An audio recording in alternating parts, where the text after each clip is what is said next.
ورحمة الله وبركاته. الحمد لله رب العالمين والصلاة والسلام على أشرف المرسلين وعلى آله وأصحابه أجمعين أما بعد. يا أيها الذين آمنوا اتقوا الله حق تقاته ولا تموتن إلا وأنتم مسلمون. يا أيها الناس اتقوا ربكم الذي خلقكم من نفس واحدة وخلق منها زوجها وبث منهما رجالا كثيرا ونساء واتقوا الله الذي تساءلون به والأرحام إن الله كان عليكم رقيبا. يا أيها الذين آمنوا اتقوا الله وقولوا قولا سديدا يصلح لكم أعمالكم ويغفر لكم ذنوبكم ومن يطع الله ورسوله فقد فاز فوزا عظيما. فإن أصدق الحديث كتاب الله وخير الهدي هدي محمد صلى الله عليه وسلم وشر الأمور محدثاتها وكل محدثة بدعة وكل بدعة ضلالة وكل ضلالة في النار. اللهم صل على محمد وعلى آل محمد كما صليت على إبراهيم وعلى آل إبراهيم إنك حميد مجيد. எல்லாம் வல்ல அல்லாஹ்வுடைய திருநாமம் போற்றி ஆரம்பம் செய்கின்றேன்.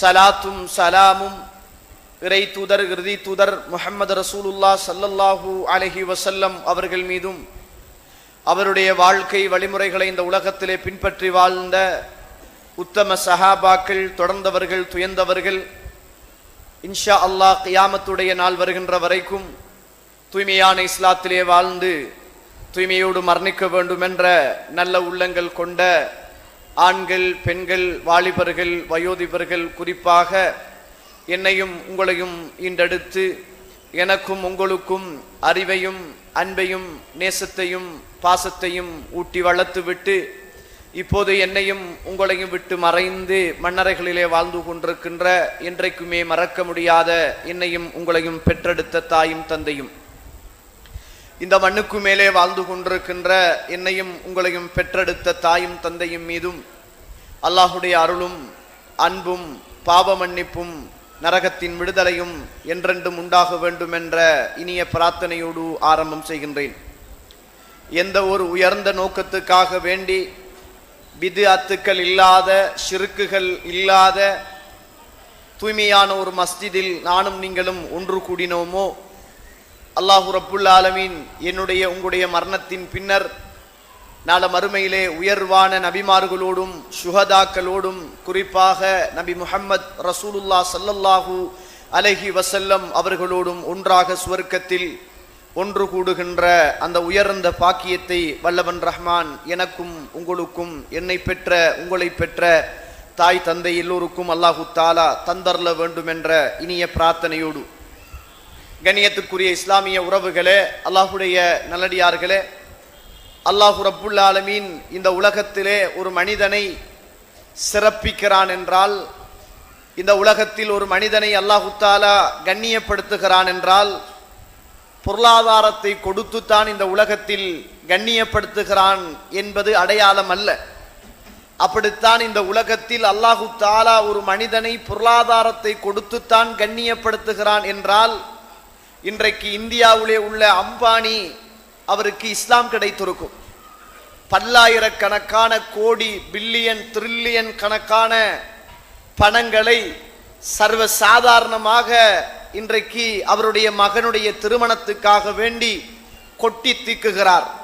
அல்லாஹு தாலா இந்த உலகத்திலே ஒரு மனிதனுக்கு சிறப்பை கொடுப்பது என்பது பட்டங்கள், பதவி, பொருளாதாரம், ஊர், இப்படிப்பட்ட விஷயத்தின் ஊடாக அல்லாஹு தாலா ஒரு மனிதனை கண்ணியப்படுத்துவது கிடையாது. அல்லாஹு தாலா இந்த உலகத்தில் ஒரு மனிதனை கண்ணியப்படுத்துகிறான் என்றால் அவனுக்கு அல்லாஹு ரப்புல் ஆலமீன் ஈமானையும் இஸ்லாத்தையும் ஏகத்துவத்தையும் இறைவனை அஞ்சுகின்ற உள்ளத்தையும் அல்லாஹு தாலா கொடுப்பதுதான் அல்லாஹு ரப்புல் ஆலமீன் கண்ணியப்படுத்துகிறான் என்பது அடையாளம். இந்த உலகத்தில் அல்லாஹு தாலா ஆட்சி அதிகாரத்தை கொடுத்துத்தான் கண்ணியப்படுத்துகிறான் என்றால், இந்த உலகத்தில் நபிமார்கள் எல்லோருமே ஆட்சி அதிகாரம் உள்ளவர்களாக வந்திருப்பார்கள். இந்த உலகத்தில் அல்லாஹு தாலா பொருளாதாரத்தை கொடுத்துத்தான் சிறப்பிக்கிறான் என்று இருக்குமாக இருந்திருந்தால் இந்த உலகத்தில் அல்லாஹ்வுடைய தூதர் நபித்துவம் கிடைப்பதற்கு முன்னரே ஆடுகள் மேய்க்க போயிருக்க மாட்டார்கள். அல்லாஹு தாலா இந்த உலகத்தில் ஒரு மனிதனுக்கு ஊரையும் உறவுகளையும் வைத்துத்தான் கண்ணியம் கொடுக்குகிறான் என்றால் அல்லாஹ்வுடைய தூதர் பிறந்த மண்ணை விட்டு மதீனாவுக்கு போயிருக்க மாட்டார்கள்.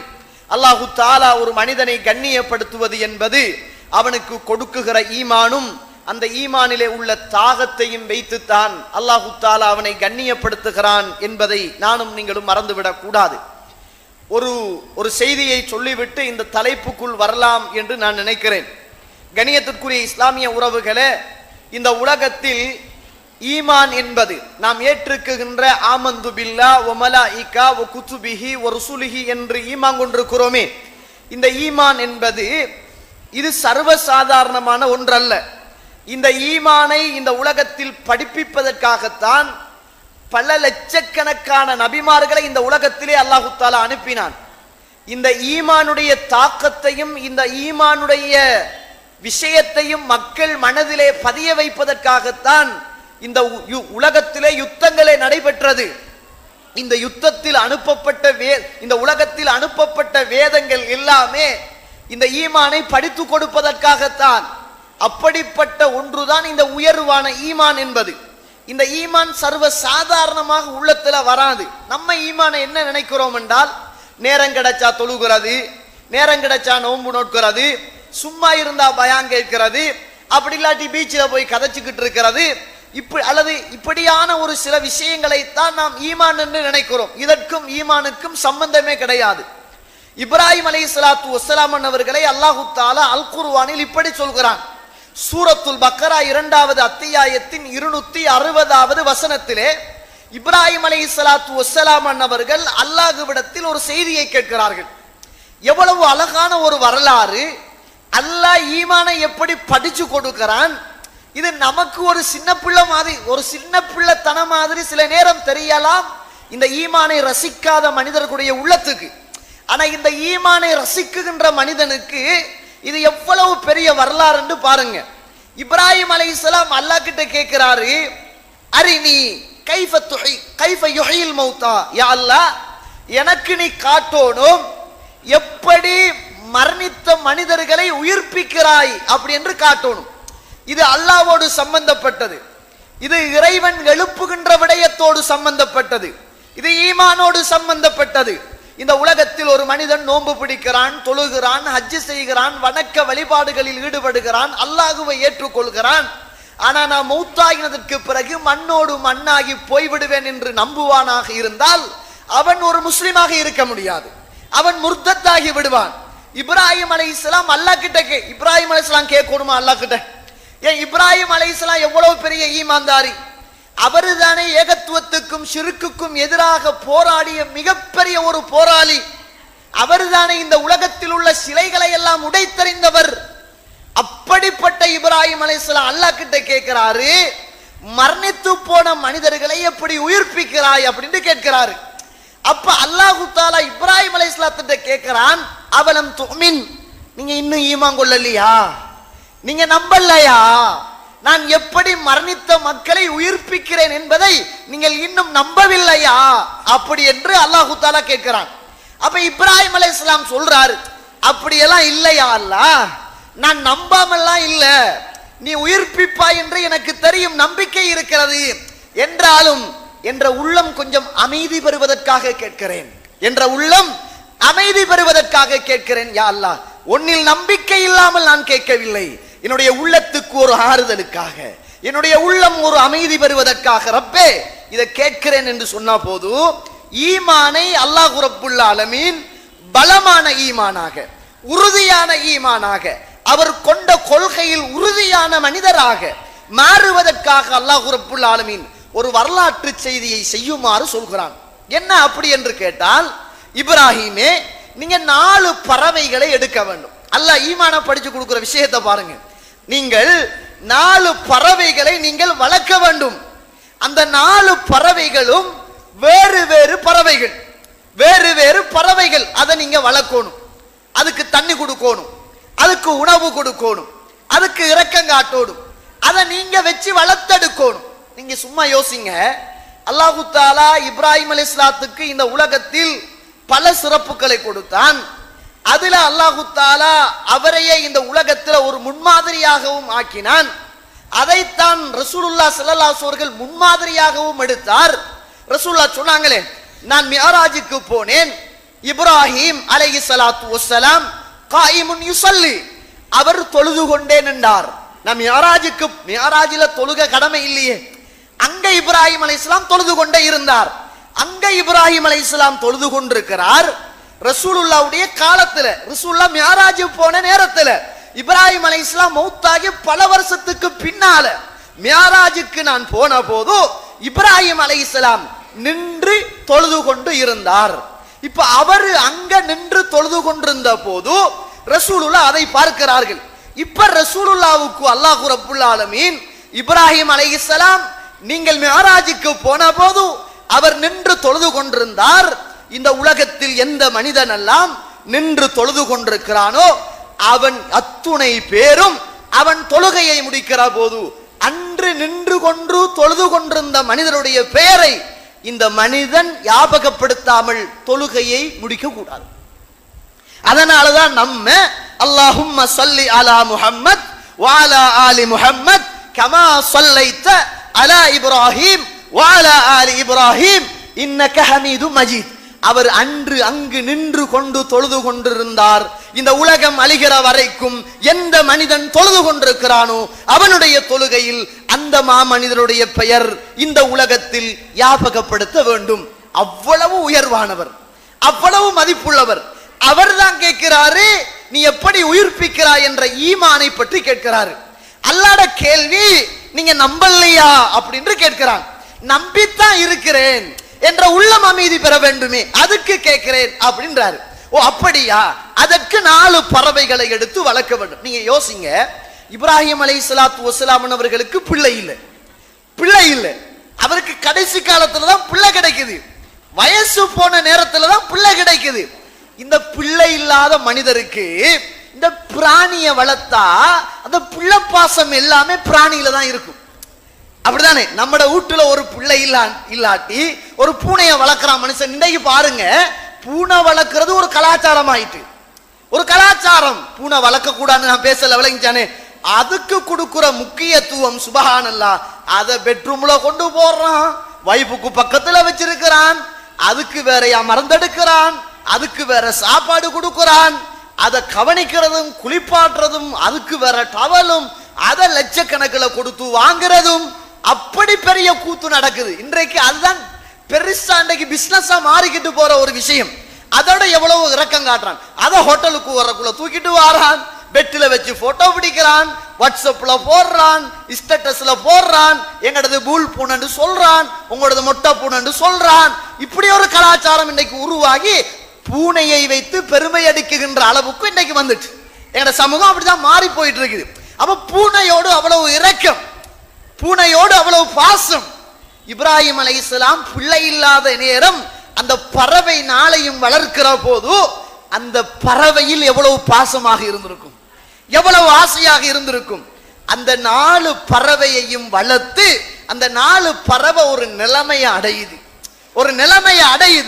நிலைமையை அடைந்த போது இப்ராஹிம் அலைஹிஸ்ஸலாத்துக்கு அல்லாஹ்ட கட்டளை, 4 பறவையையும் எடுத்துட்டு நீங்க 4 மலைகள் உள்ள ஒரு பகுதிக்கு வரணும், 4 மலைகளும் உள்ள ஒரு பகுதிக்கு நீங்க வரணும். இப்ப இப்ராஹிம் அலைஹிஸ்ஸலாம் அல்லாஹ்ட கட்டளையே இப்ப வாராரு, 4 பறவைகளையும் எடுத்துட்டு வாராரு. வந்து நிக்கிற போது அல்லாஹ்ட கட்டளை 4 பறவைகளையும் நீங்கள் அறுக்க வேண்டும். இப்ப அறுக்கிறார் இப்ராஹிம் அலைஹிஸ்ஸலாம். 4 பறவைகளையும் அறுத்து தலைகளை கையிலே வைத்துக் கொண்டு 4 பறவைகளுடைய இறைச்சையையும் 4 மலைகளிலே நீங்கள் வைக்க வேண்டும். இப்ராஹிம் அலைஹிஸ்ஸலாத்துக்கு எவ்வளவு வேதனையோடு அறுத்திருப்பாரு, எவ்வளவு கஷ்டத்தோடு அறுத்திருப்பாரு. நான் தண்ணி கொடுத்த பறவை, நான் வளர்த்த பறவை, நான் உணவு கொடுத்த பறவை, நான் பாதுகாத்த பறவை, நான் இரக்கம் காட்டின பறவை. இறைவன் அறுக்க சொன்னான் என்பதற்காக வேண்டி அறுப்பதை தவிர வேற வழி கிடையாது. அதனால 4 பறவையையும் அறுக்கிறார். 4 பறவையுடைய தலையும் கையில இருக்கிறது. அல்லாஹ் சொல்றான், 4 பறவையுடைய பெயரையும் சொல்லி நீங்க கூப்பிடுங்க அப்படின்னு சொல்றான். இப்ப இப்ராஹிம் அலைஹிஸ்ஸலாத்து வஸ்ஸலாம் அவர்கள் 4 பறவையுடைய தலையையும் கையிலே வைத்துக் கொண்டு 4 பறவையுடைய பெயரையும் சொல்லி அழைக்கிறார்கள். சுபஹானல்லாஹ். அறுக்கப்பட்டு மாமிசமாக பிணையப்பட்டு மலையின் மீது வைக்கப்பட்ட 4 பறவைகளிலும் அந்தந்த தலைகளோடு உணர்வுகளோடு இரத்தங்களோடு நரம்புகளோடு இறகுகளோடு ஒவ்வொரு பறவைகளும் வந்து ஒட்டிக்கொண்ட வரலாறு அல் குர்ஆன் எனக்கும் உங்களுக்கும் சொல்லுகின்ற வரலாறு. கண்ணியத்திற்குரிய இஸ்லாமிய உறவுகளே, இதுல ஈமானிய பெரிய ஒரு பலமும் இதுக்கு பின்னால நடக்கக்கூடிய பெரிய ஒரு செய்தியையும் அல்லாஹ் ஞாபகப்படுத்துகிறான். என்ன அப்படி என்று கேட்டால், இப்ப நீங்க வளர்த்த 4 பறவையையும் பாசம் காட்டின 4 பறவையையும் அறுத்தால்தான் பின்னால உங்களுக்கு ஒரு குழந்தை கிடைக்கும். வயசு போன ஒரு காலத்துல ஒரு பிள்ளை கிடைக்கும். அல்லாஹ் அறிஞ்சவனே, அல்லாஹ்க்கு தெரியுமே, அவனே எல்லாவற்றிலும் மீது ஆற்றல் உள்ளவன். அவன் படைக்கிற போது என்ன நடக்கும் என்று எழுதிவிட்டு தான் நம்மளை இந்த உலகத்துக்கு அவன் அனுப்புகிறான். அப்படிப்பட்ட ரப்புல் ஆலமீன் ஒரு சூசகமான ஒரு தியாக வரலாறை பறவையின் ஈமானிய பாடத்தோடு பிள்ளையுடைய ஈமானிய பாடத்தையும் ஊட்டி வளர்க்கிறான். நீங்க பின்னால ஒரு பிள்ளை பிறக்கும், அந்த பிள்ளையையும் தாயையும் கொண்டு வந்து காபாவில விட்டுட்டு போக வேண்டி வரும். பின்னால இப்ப நீங்க வளர்த்த பிள்ளைய அறுப்பதை போல, வளர்த்த பறவையை அறுப்பதை போல நீங்க பெத்த பிள்ளையையே உங்களோட கையால அறுக்க நேரிடும். நீங்க பெத்த பிள்ளையே உங்களோட கையால அறுக்க நேரிடும். அந்த நேரம் ஈமானிய போராட்டம் உங்களோட உள்ளத்துல இருக்கும். அறுக்கணுமே. இப்ப நீங்க பறவைய அறுத்து பழகுங்க, பின்னால உங்களுக்கு பிள்ளைய அறுக்கிறது லேசாக இருக்கும். சுபஹானல்லாஹ். ஈமானிய பாடத்தை அல்லாஹ் ரப்புல் ஆலமீன் கற்றுக் கொடுக்கிறான். கண்ணியத்திற்குரிய இஸ்லாமிய உறவுகளே, இப்ராஹிம் அலைஹிஸ்ஸலாத்து வஸ்ஸலாம் அல்லாஹ் கிட்ட கேட்ட துஆவுல ஒன்று என்ன தெரியுமா?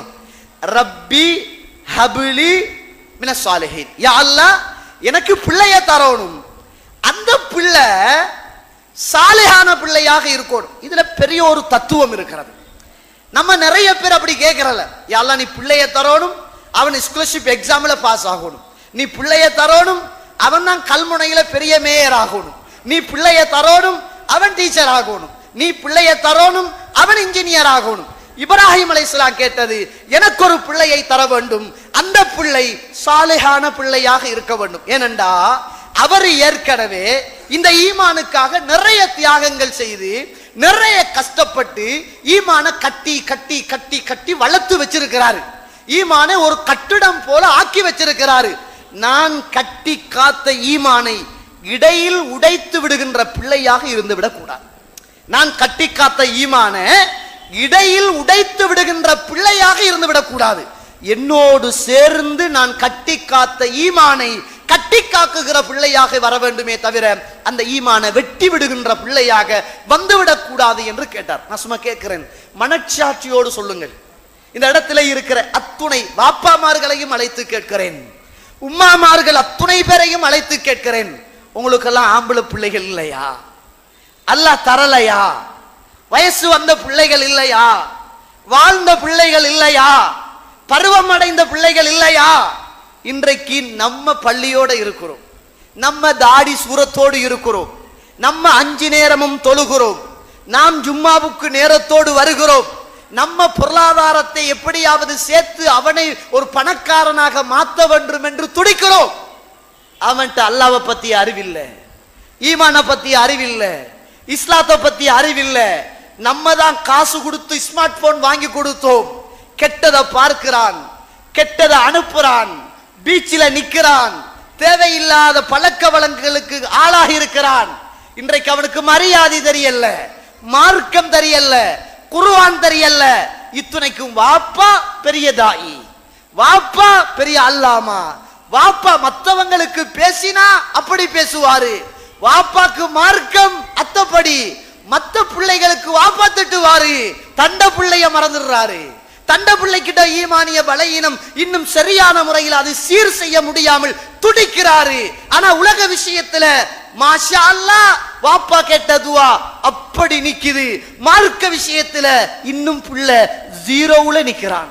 இல்லாம ரஹிமல்லாஹ், அல்லாஹ் அருள் செய்தவர்களை தவிர. கண்ணியத்துக்குரிய இஸ்லாமிய உறவுகளே, அல்லாஹ்வுடைய நல்லடியார்களே, எத்தனையோ பிள்ளைகளுக்கு நாம் மௌத்தாகின உடனே மரணித்ததற்கு பிறகு தொழுகையில் 3வது தக்பீரில் ஓத வேண்டிய அந்த துவா கூட இன்னும் தெரியாத பிள்ளைகளாகத்தான் நம்மட பிள்ளைகள் இருக்கிறாங்க. இத்துடைக்கு நம்ம ஒரு பயான விர்றல்ல, ஒரு நிகழ்ச்சியை விர்றல்ல, ஒரு தொழுகையை விர்றல்ல, எல்லாத்திலையும் நாங்க மாஷா அல்லாஹ் நல்லா இருக்கிறோம். எங்கட வீட்டு சூழல், எங்கட மனைவியுடைய சூழல், எங்கட பிள்ளைகளுடைய சூழல் இன்றைக்கு ஈமானிய இன்றைக்கு வறுமையோடு உலகத்தில் வாழ்ந்து கொண்டிருக்கின்ற ஒரு சூழலாகவே இருக்கிறது. இந்த எழுப்பப்படுதல் என்ற இந்த நம்பிக்கை இருக்குத்தானே, இது ஈமான்ல ஒரு பெரிய விஷயம். இது சாதாரண விஷயம் அல்ல. நம்ம எல்லாருக்கும் பயப்படுற அதுதானே தோழர்களே. இன்றைக்கு நம்ம மூத்தாகிட்டோம்னு சொல்லுங்க. நம்ம மூத்தாகினா இந்த மண்ணோடு மண்ணாகி உக்கி போய் புழுதுண்டா பரவாயில்லை, எழுப்பப்படுவோமே தோழர்களே. அந்த கபருக்குள்ள உசுறு வருமே தோழர்களே. நம்மளை கொண்டு வச்சிட்டு நம்மட பிள்ளைகளும் உறவுகளும் நடந்து போகிற போது அவர்கள் நடந்து போகின்ற பாதணி ஓசை காதுக்கு கேட்குமே தோழர்களே. வானவர்கள் வருவார்களே. அந்த ஒரு எழுப்பப்படுதல் என்பது மிக பயங்கரமான ஒன்று. அது இல்லைன்றா இந்த உலக வாழ்க்கையா மர்ம வாழ்க்கையா என்ற பிரச்சனையே இல்லை. அதுதான் பிரச்சனையே. நம்ம எழுப்பப்படாம மண்ணோடு மண்ணாகி உக்கி போனால் பிரச்சனை கிடையாது. எழுப்பப்படுவோம், உயிர் வரும், கபருக்குள் உட்கார வைக்கப்படுவோம் என்பதுதான், அதுதான் பயப்பட வேண்டிய ஒரு இடம். இது மட்டுமல்ல, அல்லாஹ் ரப்புல் ஆலமீன் இந்த மீண்டும் எழுப்பப்படுதல் என்பது இது அல்லாஹுவோடு சம்பந்தப்பட்டது. ஈமானும் ஒரு உயர்வான இடத்தில் உள்ளது. ரசூலுல்லாஹி ஸல்லல்லாஹு அலைஹி வஸல்லம் இருக்கிறாங்க. ஒரு யூதன் வாரான். எப்படி வாரான் என்றால், யூதன் ஒரு முள்ளுத்துண்டு, இறந்து போன ஒரு முள்ளுத்துண்டை எடுத்துக்கொண்டு வாரான். இறந்து போன முள்ளுத்துண்டை எடுத்துக்கொண்டு வந்து ரசூலுல்லாஹி ஸல்லல்லாஹு அலைஹி அவர்களுக்கு முன்னால இறந்து போன முள்ளை அப்படியே கசக்கி உண்டு ஊதுகிறான். முள்ளு இறந்து போனால் எப்படி இருக்கும்? அதை கசக்கினா என்னவாகிடும்? சாம்பல் மாதிரி போய்விடும். முள்ளு அப்படிதான் இருக்கும்.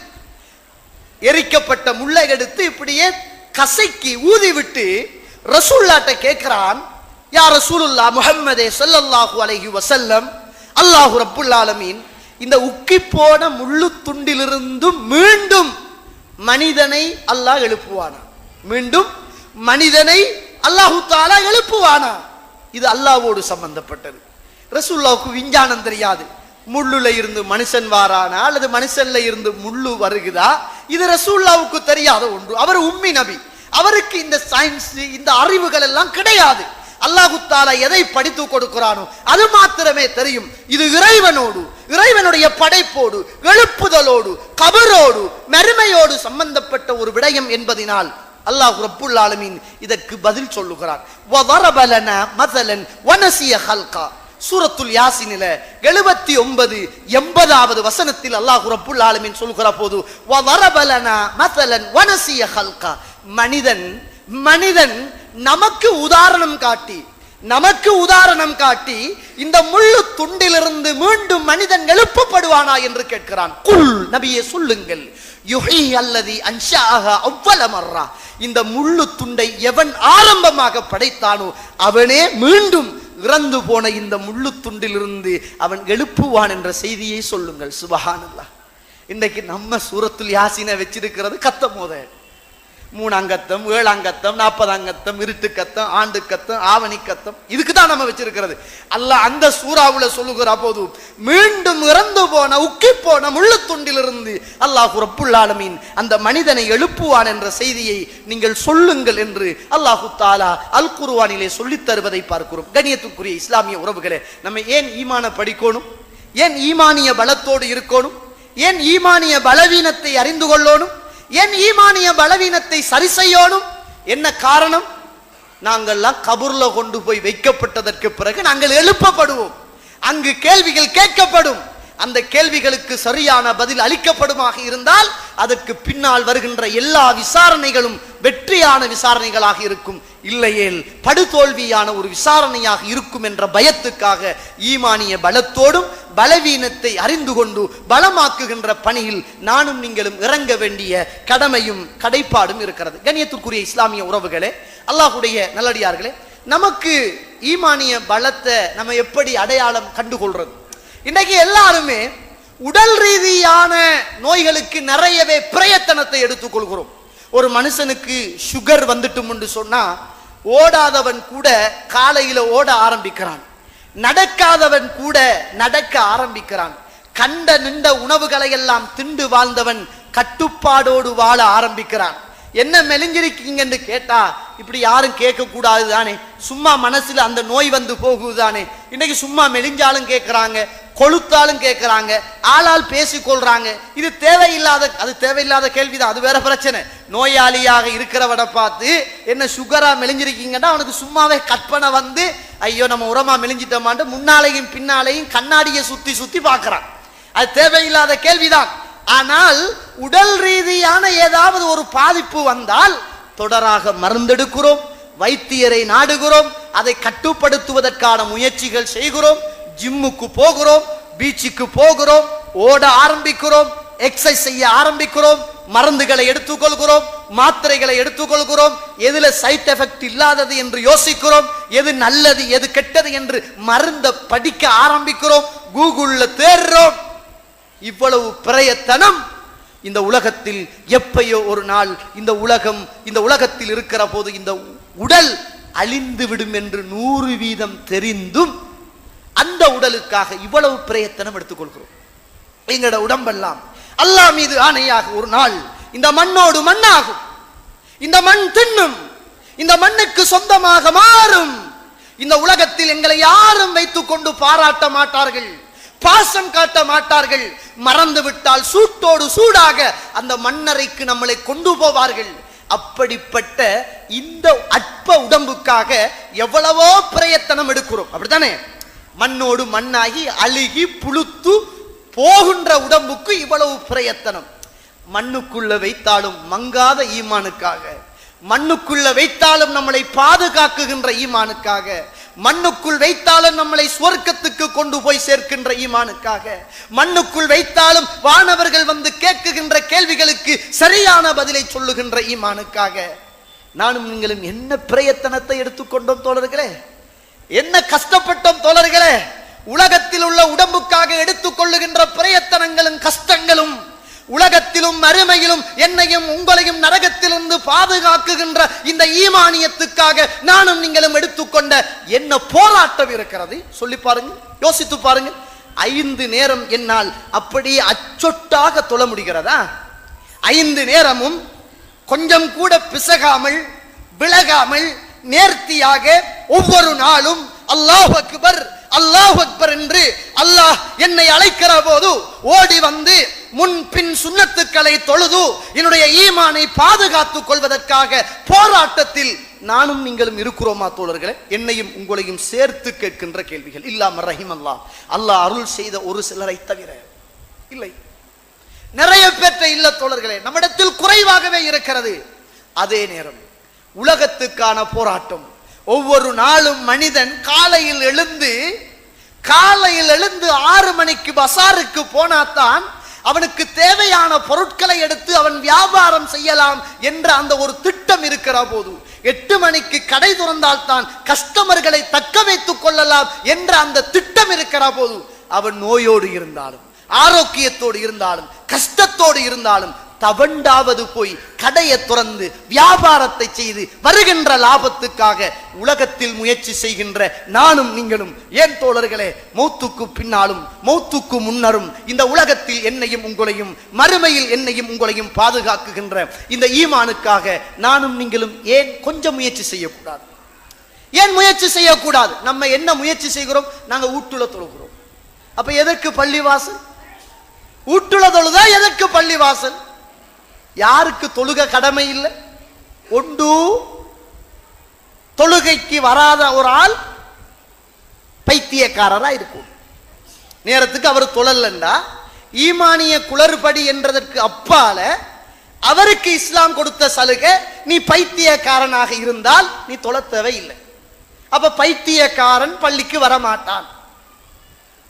அல்லது சின்ன பிள்ளையாக இருக்கணும். நீங்க வளர்ந்திருக்கிறீங்க, உலக அறிவு இருக்குது, ஆனா உங்களுக்கு இன்னும் இஸ்லாத்துடைய பார்வையில நீங்க இன்னும் தொத்த பாபாவாக இருக்கிறீங்கன்னா உங்களுக்கு தொழுக கடமை இல்லை. நான் தொலாட்டி ஒன்று நான் பைத்தியக்காரனாக இருக்கிறேன், அல்லது நான் இன்னும் தொத்தபவாவாக இருக்கிறேன், அல்லது அல்லது மாதா மாதம் பெண்களுக்கு தீட்டு வருவதை போல ஏதோ ஒரு பிரச்சனைகளுக்கு ஆண்கள் ஆளாகி இருக்கிறார்கள் என்பது அடையாளம். கண்ணியத்திற்குரிய இஸ்லாமிய உறவுகளே, அல்லாஹ்வுடைய நல்லடியார்களே, ஏன் இதை சொல்றேன்டா, நம்முடைய ஈமானை பலமாக்கிக் கொள்வதற்கு முதலாவது கடமையே தொழுகைதான். அந்த தொழுகையில கோட்டையை விட்டுட்டு நீங்க தஹஜ்ஜத் தொழுதும் வேலை இல்லை. அந்த தொழுகையில கோட்டையை விட்டுட்டு குர்ஆனை ஓதி முடித்தும் வேலை இல்லை. அந்த தொழுகையில கோட்டையை விட்டுட்டு ஜகாத்து கொடுத்தும் வேலை இல்லை. அந்த தொழுகையில் கோட்டையை விட்டுட்டு கஅபாவுக்கு சென்று அழுது புலம்புவதிலும் வேலை இல்லை. இன்னைக்கு நிறைய பேரை நீங்க பார்த்தா உம்ராக்கு போவாங்க, கஷ்டப்பட்டு உம்ராவுக்கு ஒரு 3 லட்சம் 4 லட்சம் செலவழிச்சு போறாங்க. உம்ரா என்ன, ஃபர்லா சுன்னாவா? ஃபர்லா சுன்னத்தா? உம்ரா ஒரு சுன்னத்தான ஒரு அமல். நாங்க பெரும்பாலும் அங்க போய் சேர்ற நேரம் அது எப்படியும் ஒரு மணி 12 மணி, அந்த உம்ரா செஞ்சிட்டு ரூமுக்கு வார நேரம் ஒரு 3 மணி, சுபஹுடைய நேரம் ஆகிடும். நிறைய உறவுகள் அல்லாஹ் அருள் செய்தவர்களை தவிர இவ்வளவு செலவழித்து இவ்வளவு கஷ்டப்பட்டு இவ்வளவு பெரிய ஒரு உம்ராவை செய்வதற்காக வேண்டி போய் உம்ராவை திருப்திகரமாக முடித்து கொண்டு ரூமுக்குள்ள வந்து மொட்டையை அடிச்சிட்டு மொட்டை தலையில தண்ணியை ஊத்தின உடனே நம்மளை அறியாம ஒரு தூக்கம் வந்து அன்றைக்கே சுபஹு இல்லாம ரூமுல தூங்கிட்டு லுஹருக்கு எழும்பித்தான் அடுத்த ரக்காத்துக்கு போகின்ற உறவுகளுக்கு எதற்காக இந்த உம்ரா பயணம் என்பதை யோசிக்க வேண்டி இருக்கிறது. இப்ப எல்லாரும் ஹஜ்ஜை முடிச்சுட்டு வந்திருக்கிறாங்க, நிறைய ஹாஜிமார்கள் வந்திருக்கிறாங்க, இந்த கல்முனையில் இருந்தும் போயிருப்பாங்க. இந்த கண்ணியமான ஹஜ்ஜாஜிகளை அழைத்து பல்லாயிரக்கணக்கான லட்சங்களை செலவழித்த இந்த ஹாஜிமார்களை அழைத்து அன்பாக சொல்லிக் கொள்ளுகின்ற ஒரு செய்தி என்ன தெரியுமா? யாருக்கும் தராத அல்லாஹ் ரப்புல் ஆலமீன் உங்களுக்கு பொருளாதாரத்தை தந்து, உடலின் ஆரோக்கியத்தை தந்து, பயண ஏற்பாடுகளை தந்து, நீங்கள் எல்லாம் இன்றைக்கு இஸ்லாத்திலே உள்ள 5 பெருங்கடமைகளில் ஒன்றாகிய ஹஜ்ஜுடைய கடமைகளை நிறைவு செய்துவிட்டு இன்றைக்கு ஊர்களிலே இருக்கிறார்கள். போகக்குள்ள எல்லா ஹாஜிகளும் எப்படி போனாங்கண்டா, ஈமானிய பலம், அந்த இஹ்ராத்த கட்டின நேரமே கொஞ்சம் பேரு என்னதான் இவர் பெரிய ஆபீசராக இருந்தாலும், இன்ஜினியராக இருந்தாலும், லோயராக இருந்தாலும் அவனோட கோட்டை கலட்டோனும், சேட்டை கலட்டோனும், சொக்ஸை கலட்டோனும், ஷூவை கலட்டோனும், ட்ரௌசரை கலட்டோனும், சும்மா மரணத்தை ஞாபகப்படுத்துகின்ற அந்த கபன் துணியை உங்களோட உடம்புல நீங்க போட்டுக்கொள்ளணும். அதுவும் வெள்ளையாகத்தான் இருக்கும், ஆண்களுக்கு வெள்ளையாகத்தான் இருக்கணும். அதை போட்டு தான் நீங்க அந்த இடத்துக்கு வரணும். போக்குள்ள என்ன சொல்லிட்டு போன, ஈமானிய பலத்துல லப்பைக் லப்பைக் யா அல்லாஹ் வந்துட்டேன், யா அல்லாஹ் லா ஷரீக லக், உனக்கு இணை கிடையாது, உனக்கு துணை கிடையாது, வந்துட்டேன், கட்டுப்பட்டு விட்டேன் என்று சுமார் 23 லட்சம் 20 லட்சம் கொடுத்து இன்றைக்கு ஊர்ல இருந்து நாட்டில இருந்து அந்த இஹ்ராம் உடையை உடுத்துக்கொண்டு ஹஜ்ஜுக்கு போய் மீண்டும் திரும்பி வந்த ஹாஜிமார்கள் எல்லாம் இன்றைக்கு ஈமான் குன்றி போய் குறைந்து போய் இன்றைக்கு அதே கபரோடு வந்து குந்திக்கிட்டாங்க. போக்குள்ள என்ன சொன்னாரு, லப்பைக் லா ஷரீக லக், உனக்கு இணை கிடையாது என்றாரு. உனக்கு கபரு கிடையாது, இந்த உலகத்துல கபரு வணக்கம் கிடையாது, இந்த உலகத்தில் உனக்கு இணையோ துணையோ எதுவும் கிடையாது, எல்லாத்தையும் விட்டுட்டேன் யா அல்லாஹ், உனக்காக வந்துட்டேன் யா அல்லாஹ், கட்டுப்பட்டுட்டேன் யா அல்லாஹ்.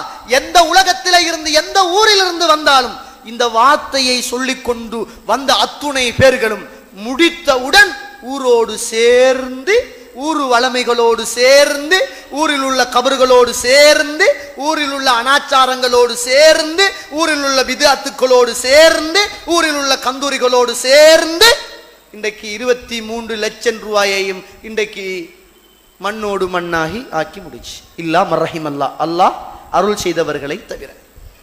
இப்படி ஒரு ஹஜ்ஜி எதுக்குன்னு கேட்கிறோம். நம்மட ஈமான நம்மட கபுர நாம் இந்த உலகத்தில் சரியாக தோண்டிக் கொள்வதற்கு தயாரற்ற மனிதர்களாக இருந்தால் எதற்கு? இது சாதாரண பயணமா? இது முஸ்லிம்ல பதிவு செய்யப்பட்ட செய்தி. ரசூலுல்லாஹ் ஸல்லல்லாஹு அலைஹி வஸல்லம் அவர்களுடைய காலத்திலே ஒரு மனிதர் இஹ்ராத்தை அணிந்து கொண்டு அரஃபாவுடைய மைதானத்திலே ஒட்டகத்துக்கு மேலே இருக்கிறார். அந்த நேரத்தில் ஒட்டகம் அப்படியே ஆடி கீடி அப்படியே அசைந்த போது ஒட்டகத்தில் இருந்த இஹ்ராத்தை கட்டி கொண்டு இருந்த மனிதர் அப்படியே கீழே விழுறார். கீழே விழுந்த உடனே ஒட்டகம் ஏறி மிரிக்குது. மிரிச்ச உடனேயே அந்த இடத்துல மௌத்தாகிறார். சுப்ஹானல்லாஹ், மௌத் வந்துட்டு. எப்படி தெரியாதானே தோழர்கள், நமக்கும் அப்படித்தானே.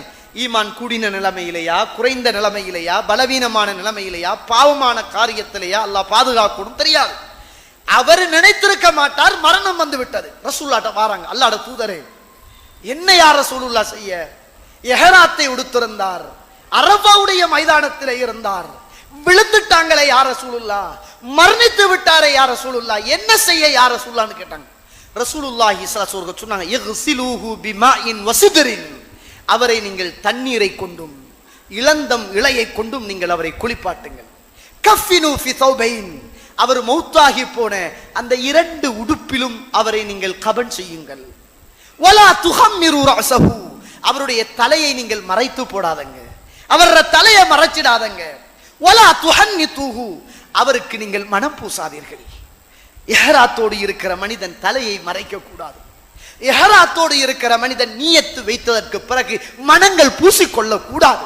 ரசூலுல்லாஹ் சொல்றாங்க, அவருக்கு மனம் பூசாதீர்கள், அவருடைய தலையை மறைக்காதங்க, அவரை 2 உடுப்பால் கபன் செய்யுங்கள், அவரை நீங்கள் அப்படியே கபன் செய்து அடக்குங்கள் என்று ரசூலுல்லாஹி ஸல்லல்லாஹு அலைஹி வஸல்லம் சொல்லிவிட்டு சொன்னாங்க, ஃபஇன்னஹு யுப்அஸு யௌமல் கியாமத்தி முலப்பியன், அவரை அல்லாஹ் தஆலா கபருக்குள்ளே நாளை மறுமையில் எழுப்புகிற போது முலப்பியன், தல்பியா சொன்னவராக வருவார். லப்பைக், வந்துட்டேன் யா அல்லாஹ். கபூர்ல இருந்து அல்லாஹ் அவரை எழுப்புகிற போது அவருடைய வாயிலிருந்து வருகின்ற வார்த்தை என்ன தெரியுமா? லப்பைக், வந்துட்டேன் யா அல்லாஹ். லா ஷரீக லக், உனக்கு இணை கிடையாது, துணை கிடையாது, எதுவுமே கிடையாது, நீ தனித்தவன், நீ யாராலும் பெறப்படவும் இல்லை, யாரையும் பெற்கவும் இல்லை என்ற ஏகத்துவ வார்த்தையோடு அவர் கபருக்குள் இருந்து எழுப்பப்படுவார் என்ற செய்தியை ரசூலுல்லாஹ் ஸல்லல்லாஹு அலைஹி வஸல்லம் சொன்னாங்க.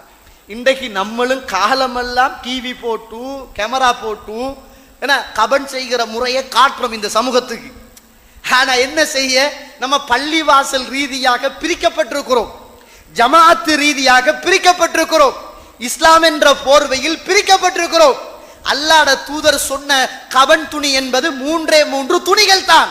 இன்றைக்கு மனுஷன் இந்த ஜனாசாக்கு போட்டு உடுத்தாற்ற உடுப்பை பார்த்தா சுப்ஹானல்லாஹ், பெனியனையும் தச்சு போடுறான், ஜுப்பாவையும் தச்சு போடுறான், தலப்பாவையும் கட்டி விடுறான், கீழுக்கு வேட்டியையும் சாரத்தையும் உடுக்குறான், அதுக்குள்ள இன்னும் ஒரு இதையும் போட்டு விடுறான்.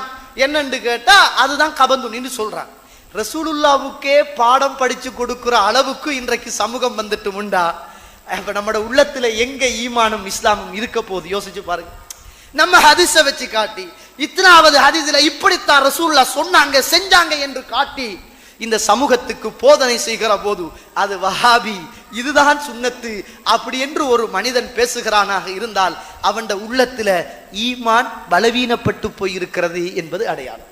அவன் உள்ளத்தில் ஈமான் பலவீனப்பட்டு போயிருக்கிறது என்பது அடையாளம். நம்ம எப்பையும் இபாதத்துடைய விஷயத்துல நம்மட ஈமான பலமாக வைத்துக் கொள்வதற்காக நம்ம சுயநலவாதியாக இருக்கணும். ஈமான் விஷயத்துல என்ன அல்லாஹ் அப்படிதான் குர்ஆன்ல சொல்றான். நீங்க பாருங்க, அல்லாஹு தஆலா சூரத்துல் ஃபுஸ்ஸிலத் 46வது வசனம், மன் அமில ஸாலிஹன் ஃபலினஃப்ஸிஹி, யார் ஒருவர் சாலிஹான அமல் செய்கிறாரோ, இன்றைக்கு நீங்க தொழுதா, நீங்க நோன்பு பிடிச்சால், நீங்க குர்ஆன் ஓதினால், நீங்கள் துஆ கேட்டால், நீங்கள் தஹஜ்ஜத் தொழுதால், நீங்கள் தர்மம் கொடுத்தால், நீங்க சாலிஹான அமல் செய்தால் ஃபலினஃப்ஸிஹி, அது அவர்களுக்கு தான். அது இந்த பள்ளிக்கு கொடுத்த தர்மம் அல்ல, அது இன்னொரு மனுஷனுக்கு கொடுத்த தர்மம் அல்ல, அது உங்களுக்கு. அது எப்போ வரும் என்றால் உங்களோட மரணத்துக்கு பிறகு அந்த நன்மை உங்களுக்கு வந்து சேரும். ஃபமன் மன் அமில ஸாலிஹன், யார் ஒரு நல்லமல் செய்கிறாரோ ஃபலினஃப்ஸிஹி, அது அவருக்குத்தான். இன் அஹ்சன்தும் அஹ்சன்தும் லிஅன்ஃபுஸிக்கும், நீங்க நல்லது செஞ்சா அது உங்களுக்குத்தான், நீங்க நல்லது செஞ்சிட்டீங்கடா அது உங்களுக்குத்தான்.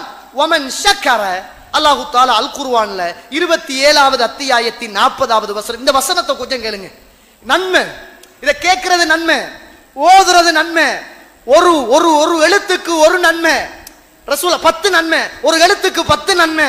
3 வசனத்தை ஓதினால் 30 எழுத்தை ஓதினால் 60 எழுத்து வாசிக்கப்பட்டால் வெறுமனை கேட்டுட்டு போகாதங்க, கிரகிச்சிட்டு போங்க. போகிற போது நன்மையோடு போங்க தோழர்களே. அல்லாஹு தஆலா குர்ஆன்ல வமன் ஷக்கர, யார் நன்றி செலுத்துகிறார்களோ ஃபைன்னமா யஷ்குரு லினஃப்ஸிஹி, அவர் தனக்குத்தானே நன்றி செலுத்திக் கொள்கிறார்.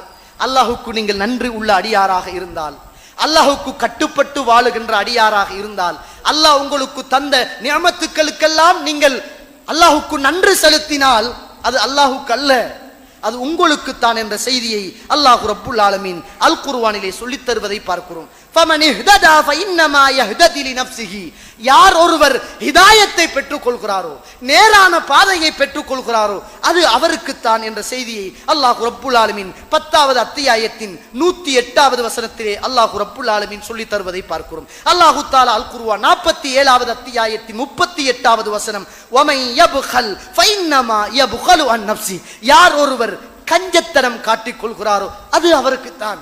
நீங்க கஞ்சத்தனம் பட்டா உங்களுக்கு தான், ஹிதாயத்து கிடைச்சிட்டும்டா அது உங்களுக்கு தான், தர்மம் கொடுத்தீங்கன்னா அது உங்களுக்கு தான், நீங்க போராடினா அது உங்களுக்கு தான், நீங்க நன்றி செலுத்தினால் அது உங்களுக்கு தான். சுப்ஹானல்லாஹ், அல்லாஹ் ரப்புல் ஆலமீன் அது உங்களுக்கு, அது உங்களுக்கு. அல்லாஹ் தஆலா அல் குர்ஆன் 4வது அத்தியாயத்தின் 111வது வசனம், வமன் யக்ஷிப் இஸ்மம் ஃபஇன்னமா யக்ஸிபுஹு அலா நஃப்ஸி, யார் ஒருவர் தனக்கு தானே அநியாயம் பாவம் செய்து கொள்கிறானோ அது அவனுக்கு தான், அது அவனுக்குத்தான் என்ற செய்தியை அல்லாஹ் ரப்புல் ஆலமீன் அல் குர்ஆனில் சொல்லித் தருவதை பார்க்கிறோம். கண்ணியத்துக்குரிய இஸ்லாமிய உறவுகளே, அல்லாஹ்வுடைய நல்லடியார்களே, நம்ம இபாதத்துல சரியான வீக்கா இருக்கிறோம். இந்த ஈமானிய பலவீனத்தை சரி செய்வதற்கு இதை நீங்க ஒரு ஆக்ரோஷம் நிறைந்த ஒரு பயானை பார்க்க கூடாது, இபாதத்து கலந்த ஒரு பயானத்தான் நீங்க பார்க்கணும்.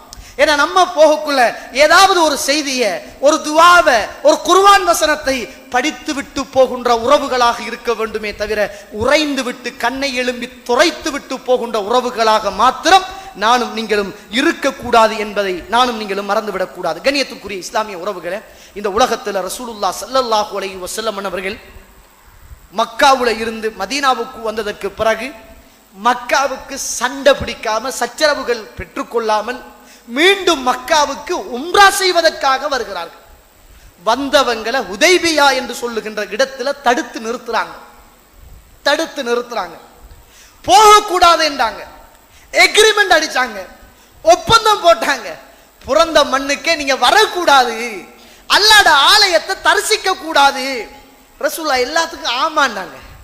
ஓகே, சரி, நான் வரல, நான் உம்ரா செய்யல, நான் கஅபாவை சுத்தல, நான் எல்லாரையும் கூட்டிட்டே போறேன்.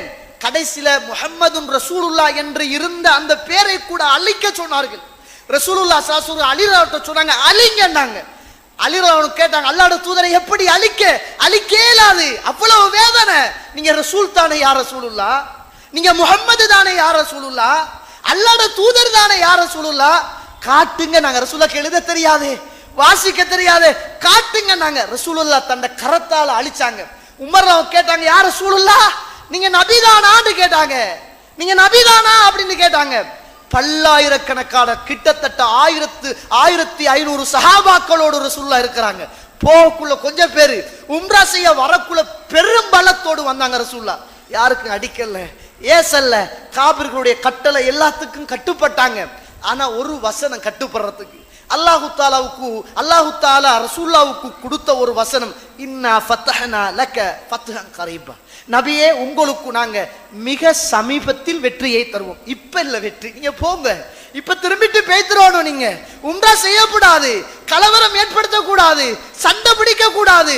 வந்த எல்லாரும் உம்ராவுக்கு வந்தவர்கள் இஹ்ராத்தை கட்டி கொண்டிருந்தவர்கள் இஹ்ராத்தை அவுட்டு போடுங்க, இஹ்ராத்தை இடையில் முறித்ததற்காக வேண்டி உங்களோட கால்நடைகளை அறுத்து போடுங்கள்.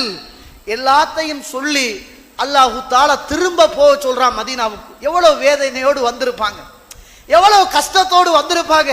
அடே, தான் பிறந்த மண்ணுக்கு திரும்பவும் இந்த மக்கள் வர விடுறாங்க இல்லையே, வாழ வரலையே, சொத்து சம்பாதிக்க வரலையே, அல்லாஹ்வுடைய ஆலயத்துக்கு தானே வந்தோம் என்ற வேதனையோடு போறாங்க.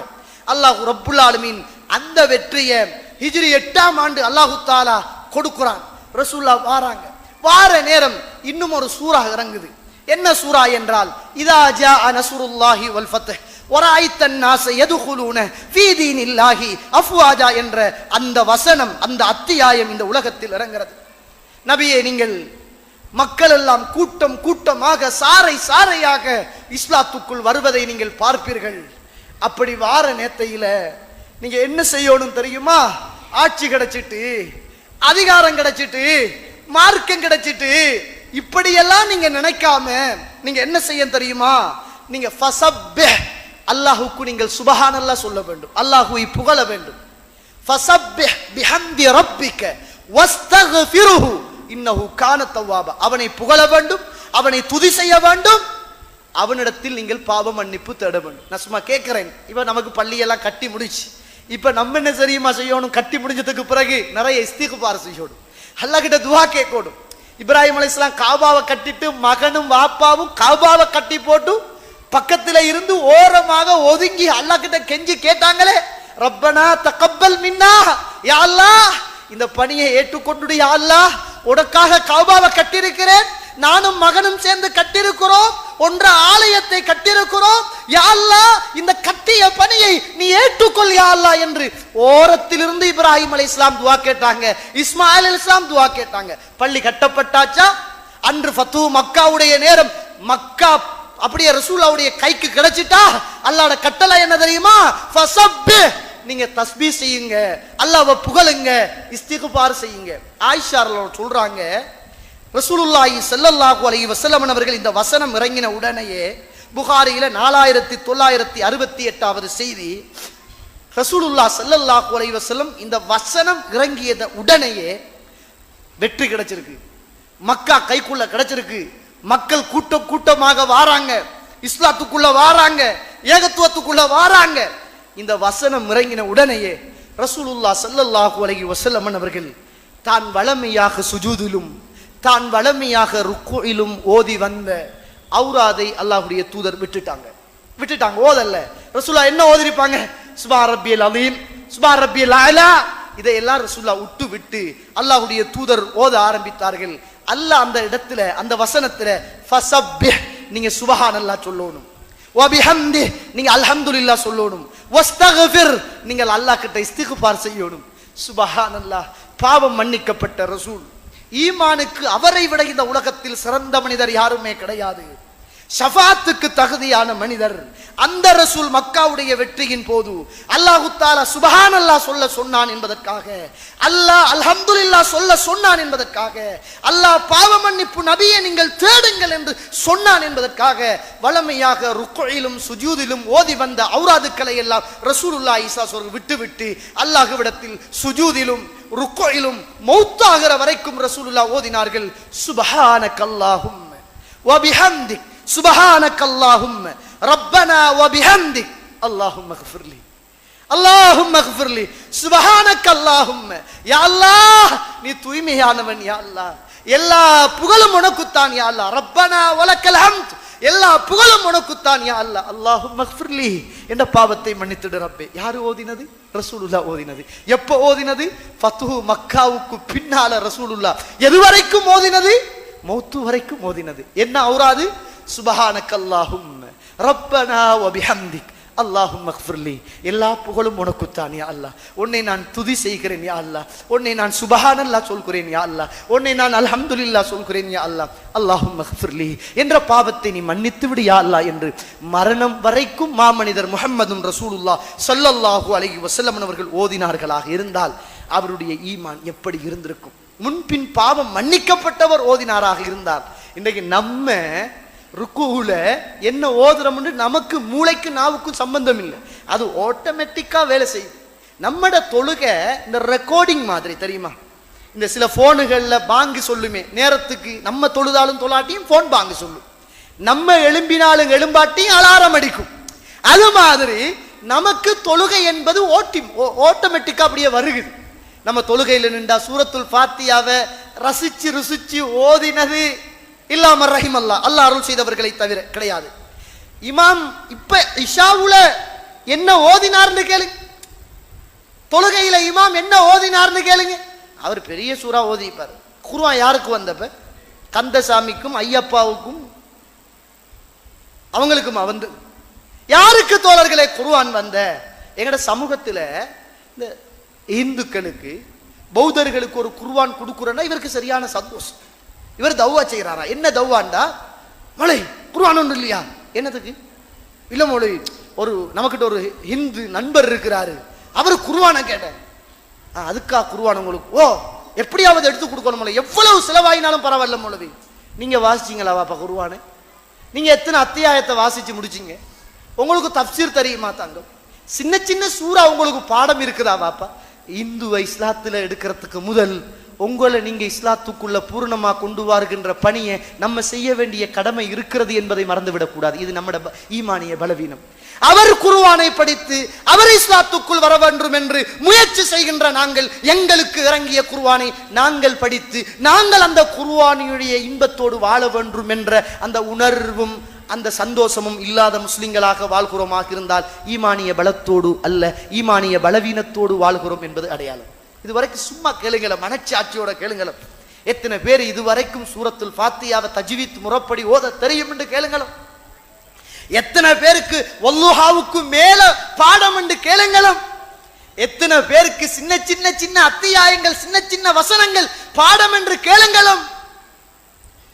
இந்த உலகத்தில் ஒரு நபித்தோழர் ஒரு நாள் உக்பத் இப்னு ஆமிர் ரலியல்லாஹு அன்ஹு அவர்கள் ரசூலுல்லாஹ் ஸல்லல்லாஹு அலைஹி வஸல்லம் அப்படியே ஒரு ஒட்டகத்தில் இருக்கிறாங்க. ஒரு ஒட்டகத்தில் இருக்கிறாங்க தோழர்களே. இருக்கிற நேரம் சஅத் இப்னு ஆமிர் ரலியல்லாஹு அன்ஹு அவர்கள், உக்பத் இப்னு ஆமிர் ரலியல்லாஹு அன்ஹு அவர்கள் ரசூலுல்லாஹ்வுடைய காலை அப்படியே பிடிச்சு கொண்டாங்க. காலை பிடிச்சிட்டு சொல்றாரு, ரசூலுல்லாஹ்வுடைய கால் என் நெஞ்சுக்கு நேரா இருந்துச்சு, நெஞ்சுக்கு நேரா இருந்துச்சு. நான் ரசூலுல்லாஹ்ட்ட கேட்டேன், அல்லாஹ்வுடைய தூதரே, எனக்கு நீங்க குர்ஆனை ஓதி காட்டுங்கள். எனக்கு குர்ஆனில் உள்ள சூரத்துல் ஹூத், சூரத்துல் யூசுப், இந்த ரெண்டையும் எனக்கு ஓதி காட்டுங்க யா ரசூலுல்லாஹ் என்று நான் கேட்டேன்.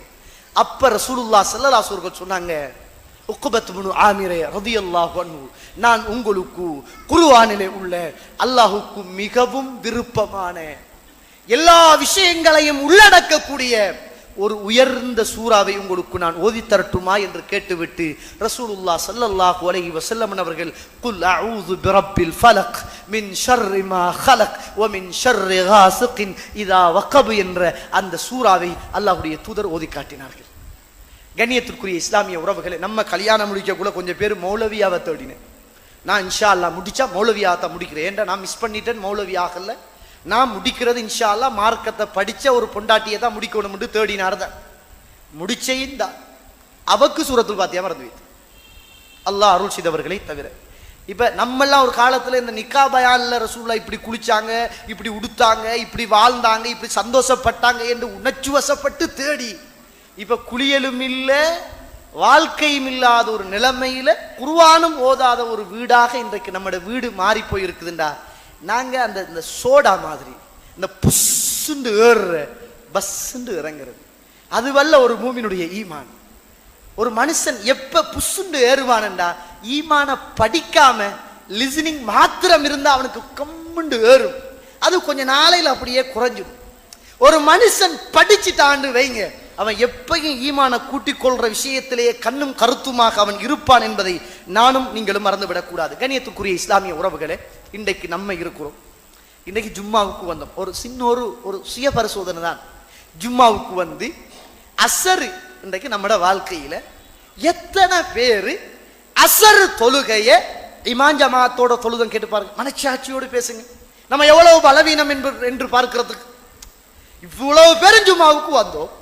இந்த ஜும்மாவுக்கு வந்த இத்துணை பேர்களில் எத்தனை பேர்கள் அசரு தொழுக முனாஃபிக்குகளுக்கு பாரமாக இருக்கும்? யா அல்லாஹ், நான் அசர தொழுதுட்டேன், நான் முனாஃபிக் இல்லை என்று தன்னுடைய பெயரை முனாஃபிக் பட்டியலில் இருந்து ஓரமாக்கிக் கொள்வதற்காக எத்தனை உறவுகள் முயற்சி செய்தோம், அல்லாஹ் அருள் செய்த உறவுகளை தவிர. யோசிச்சு பாருங்க, எவ்வளவு பயான் கேட்டாலும் நம்மட உள்ளத்துல ஈமானிய இன்பம் வரலண்டா நமக்கு எல்லாமே இந்த காதால கேட்டு இந்த காதால போயிடும். அது என்னத்தை பத்தி பேசினாலும் நமக்கு கணக்கு இருக்காது என்பதை நானும் நீங்களும் மறந்துவிடக் கூடாது. ஒரு நபித்தோழர் ரசூலுல்லாஹ்ட்ட கேட்கிறாங்க, முஸ்லிம்ல பதிவு செய்யப்பட்டிருக்கிற செய்தி பாருங்க. வஅதாஹு ரஜுலுன், ஒரு மனிதர் வருகிறார். ஃபகால யா ரசூலுல்லாஹ், அல்லாஹ்வுடைய தூதரே, கைஃப அகூலு ஹீன அஸ்அலு ரப்பி, நான் அல்லாஹ் கிட்ட துஆ கேட்டால், நான் அல்லாஹ் கிட்ட துஆ கேட்டால் நான் எதை கேட்கணும், எப்படி கேட்கணும்?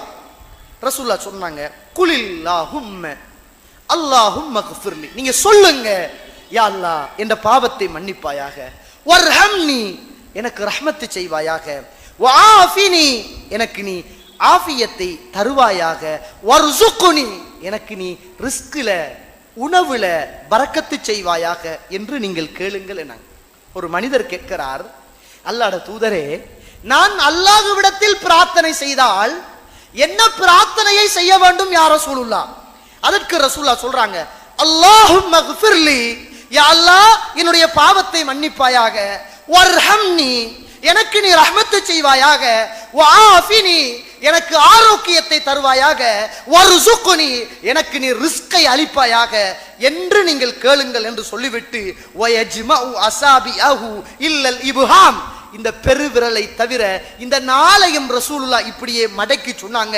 ஃபைன்னஹா உலாஇ தஜ்மஉ லக துன்யாக வ ஆখিরাতக, இந்த நாலு வார்த்தைகளும் இந்த உலகமும் மறுமையையும் உள்ளடக்கி கொள்ளும் என ரசூலுல்லாஹ் ஸல்லல்லாஹு அலைஹி வஸல்லம் சொல்லுங்கள்.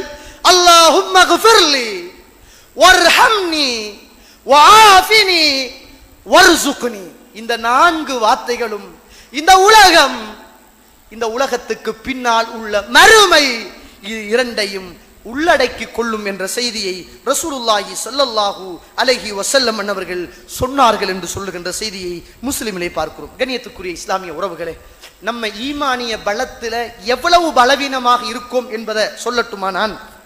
பாருங்க, புகாரியில 799வது செய்தி, ஒரு நபித்தோழர் சொல்கிறார், குன்னா யௌமன் நுஸல்லி வரா அன் நபி ஸல்லல்லாஹு அலைஹி வஸல்லம், ரசூலுல்லாஹ்வுக்கு பின்னால நாங்க தொழுது கொண்டிருந்தோம்.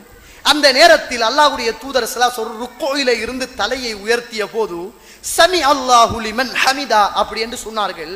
அப்போது பின்னுக்கு இருந்த ஒரு மனிதர் ரப்பனா வலக்கல் ஹம்து ஹம்தன் கதீரன் தையிபன் முபாரக்கன் ஃபீஹ் அப்படி என்றார். நம்மளும் வளமையா தொழுகிறோம் தான், இஷாவும் தொழுதன் தான், இஷாவும் தொழுதோம், மகரிபும் தொழுதோம், அசரும் தொழுதோம், ஜும்மாவும் தொழுதோம். ரசூலுல்லாஹ் தொழுவிக்கிறார். ரசூலுல்லாஹ் சமி அல்லாஹு லிமன் ஹமிதா என்று சொல்கிறார்கள். பின்னால இருந்த மனிதர் அல்லாஹும்ம ரப்பனா லக்கல் ஹம்து ரப்பனா வலக்கல் ஹம்து ஹம்தன் கதீரன் தையிபன் முபாரக்கன் ஃபீஹி அப்படி என்றார். அந்த நேரத்தில் தொழுக முடிந்தவுடனே ரசூலுல்லாஹ் கேட்கிறாங்க, மனில் முத்தகல்லிம், அந்த வார்த்தையை சொன்னது யார்? ரப்பனா வலக்கல் ஹம்து ஹம்தன் கதீரன் தையிபன் முபாரக்கன் ஃபீஹி என்ற அந்த வார்த்தையை சொன்னவர் யார் அப்படின்னு கேட்டாங்க. அந்த நேரத்தில் ஒரு மனிதர், நான் தான் யா ரசூலுல்லாஹ் அப்படி என்றார்கள். அப்போது ரசூலுல்லாஹ் சொன்னாங்க, நீங்கள் இந்த வார்த்தையை சொன்ன போது நான் தொழுகையில் பார்த்தேன் 30க்கு மேற்பட்ட வானவர்கள் நீங்கள் சொன்ன வார்த்தையுடைய அந்த நன்மையை தூக்கி கொண்டு போவதற்காக போட்டி போட்டு கொண்டிருந்ததை நான் பார்த்தேன் நாங்கள் ரசூலுல்லாஹி ஸல்லல்லாஹு அலைஹி வஸல்லம். நம்ம தொழக்குள்ள நம்மட தொழுகையில உயிரோட்டம் இல்லை, என்ன தெரியுமா? நம்ம அந்த தொழுகையை படிக்கல, ரசிக்கல்ல, ஒவ்வொரு ஔராதுக்களையும் அணுவணுவாக பாடமாக்கியதை 5 நேரமும் அல்லாஹுக்காக வேண்டி நிறைவேற்ற வேண்டும் என்ற அந்த மனசு நமக்கு இல்ல. நமக்கு பீச்சில் இருக்கிற இன்ட்ரெஸ்டா, பள்ளியில இருக்கிற இன்ட்ரெஸ்டா? இப்ப சும்மா போய் பாருங்க, நீங்க நிறைய உறவுகள் பீச்சில் இருந்துட்டு பயான் கேட்பாங்க. அல்லாஹ் அருள் செய்யட்டும், அப்படியாவது பயான் கேட்கிறாங்களே, நான் குறை சொல்லல. நன்மை யாருக்கு கூட? பள்ளியில இருந்துட்டு பயான் கேட்கிறவங்களுக்கு தான் நன்மை கூட. அவங்களுக்கு தான் வானவர்களுடைய அருள், அவங்க தான் வானவர்களோடு இருக்கிறாங்க. என்னண்டா, நமக்கு எல்லாமே ஒரு ஒரு ஒரு நேரம் கிடைச்சா செய்கின்ற ஒரு மனிதருடைய அந்த மனநிலைமை நமக்கு ஆயிடுச்சு. அதனால நமக்கு ஒரு பெருமதி விளங்கல, ஒரு வெயிட் விளங்கல. இந்த உலகத்துல உமர் அவர்களுக்கு ஒரு சகோதரர் இருந்தார். உமர் இப்னு கத்தாப் என்பதை போல ஸைத் இப்னு கத்தாப் ரலியல்லாஹு அன்ஹு உமர் அவருடைய சகோதரர், தம்பி. இவர் உமர் அவர்களுக்கு முதல் இஸ்லாத்தை ஏற்றுக்கொண்டார். உமர் அவர்களுக்கு முதல் ஒரு யுத்தத்தில் போராடி ஷஹீதாகிட்டார். உமர் அவர்கள் பிறகுதான் இஸ்லாத்தை ஏற்றுக்கொண்டாங்க. பிறகுதான் உமர் அவர்கள் குத்தப்பட்டு மௌத்தாகினாங்க. தம்பி குத்தப்பட்டு வெட்டப்பட்டு இரத்த காயங்களோட அப்படியே முன்னால கொண்டு வரப்படுகிறது. உமர் அவர்கள் ஒவ்வொரு ஜனாசாவையும் திறந்து பார்க்கறாங்க, யாரு யாரு யாரு அப்படின்னு பார்க்கறாங்க. ஒவ்வொரு ஆக்களாக அனுப்புறாங்க, கொண்டு போங்க அப்படின்னு. அடுத்தது வருகிறது உமர் அவருடைய தம்பி. அந்த நேரத்தில் உமர் அவர் அழுதாங்க. கண்ணீர் விட்டு அழுதாங்க. சபகத்தை, இரண்டு விடயத்தில் நீங்கள் என்னை விட முந்தி விட்டீர்கள். என்னை விட பிந்தி பிறந்து இந்த உலகத்தில், என்னை விடவும் பிந்தி உலகத்தில் பிறந்து இந்த உலகத்தில் இரண்டு விடயத்தில் முந்தி சென்றீர்கள். சபக்தவில் இஸ்லாம், இஸ்லாத்தை ஏற்றுக்கொள்வதில் உமரை விடவும் நீங்கள் முந்து விட்டீர்கள். சபக்தவில் ஜன்னா, சுவர்க்கம் போகின்ற பட்டியலில் உமரை விடவும் உமருடைய தம்பியாக இருந்து முந்தி விட்டீர்களே என்று அழுதார்கள். இதுதான் ஈமானிய பலம் தோழர்களே. நம்ம இந்த உலகத்துல உம்மா போகிற நேரம், நம்மட வாப்பா போகிற நேரம், நம்மட தம்பி போகிற நேரம், நம்மட அண்ணன் போகிற நேரம், நம்ம எப்படி திருப்தியோடு அவர்களை மண்ணறைக்குள் வைத்து விட்டு மனமாறி இந்த உலகத்தில் நாம் அவர்களுக்காக பிரார்த்தனை செய்ய முடியும்? யோசித்து பாருங்கள். இந்த உலகத்துல ஜாபிர் அல்லாஹ் அவர்கள் இருந்தாங்க, எல்லாருக்கும் தெரியும், வரலாறு சொல்லல கேளுங்க. ஜாபிர் ரலியல்லாஹு அன்ஹு அவர்கள் தெரியும் தானே, மௌத்தாகிற நேரம் உஹது யுத்தத்துல வாப்பா சொல்லிட்டு மௌத்தாயினாரே, நிறைய பொம்பளை பிள்ளைகள் இருக்குது, மகனை கவனமாக கவனிச்சுக்கொள், இந்த உலகத்தில் முதலாவது அல்லாஹுவையும், இரண்டாவது அல்லாஹ்வுடைய தூதரையும், மூணாவது உன்னையும் தான் இந்த உலகத்தில் நான் நேசிக்கிறேன். எனக்கு என்று சில கடன்கள் இருக்கிறது, அவைகளை கச்சிதமாக நிறைவேற்றி விடு. எதுவுமே கிடையாத நிலைமையில அல்லாஹுவை நம்பி அந்த பிள்ளையிடத்தில் பொறுப்பை ஒப்படைத்து விட்டு மௌத்தாகி போனார்களே. ஒரு சிறியதொரு தோட்டம் மாத்திரம்தான் இருந்தது. அந்த தோட்டத்தை வைத்துத்தான் அத்துணை கடன்களையும் கொடுக்க வேண்டும், அத்துணை பிள்ளைகளுக்கும் திருமணம் முடித்து கொடுக்க வேண்டும், அவர்களும் வாழ வேண்டும். மௌத்தாயின உடனேயே கடன்காரர்களுடைய தொல்லை எல்லாரும் கேட்டு கேட்டு வாராங்க. ரசூலுல்லாஹ்ட்ட ஓடி போறாங்க, யா ரசூலுல்லாஹ், எல்லா கடனாளிகளும் வருகிறார்கள் யா ரசூலுல்லாஹ், கொடுப்பதற்கு ஒன்றுமே இல்லை யா ரசூலுல்லாஹ், எல்லாத்தையும் கால அவகாசம் கேட்டேன் யா ரசூலுல்லாஹ், யாரும் தரவில்லை யா ரசூலுல்லாஹ், யா ரசூலுல்லாஹ் நீங்களாவது போங்கள், எங்கட வாப்பா கடன் வாங்கிய இன்னாரெல்லாம் இருக்கிறார்கள் யா ரசூலுல்லாஹ், அவங்கள்ட்ட போய் எனக்காக எங்க வாப்பாவுக்காக ஒரு கால அவகாசம் எடுத்து தாங்க யா ரசூலுல்லாஹ், கொடுப்பேன் யா ரசூலுல்லாஹ், இப்ப கிடையாது யா ரசூலுல்லாஹ் என்றார்கள். ரசூலுல்லாஹ் போனாங்க, போய் பேசினாங்க, கொஞ்சம் பொறுங்க ஜாபிர் தருவார் பொறுங்கன்னாங்க. பொறுக்க முடியாது, கடன் வேண்டும் என்று கடன் கொடுத்தவர்கள் துடித்த போது ரசூலுல்லாஹ் வந்து சொன்னாங்க, என்ன ஜாபிர் செய்ய, கொடுத்தவங்க கேட்கிறாங்க, கொடுக்கத்தான் வேணும், உங்கள்கிட்ட என்ன இருக்குதுன்னு கேட்டாங்க. அந்த நேரத்தில் சுப்ஹானல்லாஹ் சொன்னாங்க, அல்லாஹ்வுடைய தூதரே ஒன்றுமே கிடையாது, வாப்பாட ஒரே ஒரு சின்ன ஈத்தம்பழ தோட்டம் இருக்கிறது யா ரசூலுல்லாஹ், ஜாபிரே போங்கள் அந்த ஈத்தம்பழ தோட்டத்துக்கு. போனாரு, எல்லா பழத்தையும் பிச்சு வாங்க, கொண்டு வாங்க, எல்லாத்தையும் ஒரு இடத்துல குமிங்க, நாம் வார வரைக்கும் ஒண்ணு செய்யக்கூடாது, நான் வார வரைக்கும் ஒண்ணு செய்ய. ஓகே யா ரசூலுல்லாஹ், எல்லாத்தையும் பிக்கிறாரு, குமிக்கிறாரு. ரசூலுல்லாஹ் ஸல்லல்லாஹு அலைஹி வஸல்லம் வந்தாங்க, பரக்கத்துக்காக துஆ கேட்டார்கள் தோழர்களே, பரக்கத்துக்காக துஆ கேட்டார்கள். ஈத்தம்பழம் இருந்ததை விடவும் பன்மடங்காக மாறி போனது. ரசூலுல்லாஹ் சொன்னாங்க, ஜாபிரே ரலியல்லாஹு அன்ஹு, உங்களோட வாப்பா யார் யார்கிட்ட எல்லாம் கடன் வாங்கினாங்களோ அவங்க எல்லாரையும் கூட்டிட்டு வாங்க, வாப்பா வாங்கின கடனை விட கூட கொடுத்துடுங்க, கூட கொடுத்து அனுப்புங்க. நாங்க ரசூலுல்லாஹி ஸல்லல்லாஹு அலைஹி வஸல்லம் கூட கொடுத்து அனுப்பினார்கள் என்ற வரலாறுகளை பார்க்கிறோம். ஈமானிய பலத்துக்கு அல்லாஹ் தஆலா கொடுத்த உதவிகள் தோழர்களே. இந்த நேரத்தில் ஒரு நாள் ஜாபிர் ரதி அவர்கள் கவலையோடு இருக்கிறாங்க. தெரியும் தானே, வாப்பாவையும் இன்னொருவரையும் சேர்த்து தான் ஒண்டா கபூர்ல அடைக்கிட்டாங்க. அப்ப அவரோட மனசு பொறுக்கல்ல, வாப்பாவை தனியா அடக்கணும் என்று ஆசைப்பட்டாரு. அப்ப பின்னால தோண்டி வாப்பாவை மட்டும் தனியா அடக்கினாரு. ஒரு நாள் அப்படியே ஓரத்துல கவலையோடு இருக்கிறாங்க. ரசூலுல்லாஹ் வாராங்க, முஸ்லிம்ல பதிவு செய்யப்பட்ட செய்தி, வாராங்க. அப்ப ரசூலுல்லாஹ் கேட்கிறாங்க, ஜாபிரே என்ன கவலையாக இருக்கிறீங்க ரலியல்லாஹு அன்ஹு? ஒன்றுமில்லை யா ரசூலுல்லாஹ், என்ன கவலையா இருக்கிறீங்க சொல்லுங்க. வாப்பா மௌத்தா போயிட்டாரு, அந்த வாப்பாட கவலையில இருக்கிறேன் யார், இப்படி ஒரு பிள்ளையாக, ஈமானிய பிள்ளையாக நமது பிள்ளைகள் வருமா என்பதை யோசிக்க வேண்டிய தேவை இருக்கிறது. வாப்பாவுடைய கவலை அதுதான் கவலையாக இருக்கிறது யார் ரசூலுல்லாஹ். அப்ப ரசூலுல்லாஹ் ஸல்லல்லாஹு அலைஹி வஸல்லம் சொன்னாங்க, ஜாபிரே நான் உங்களுக்கு ஒரு செய்தி சொல்லட்டுமான்னு கேட்டாங்க.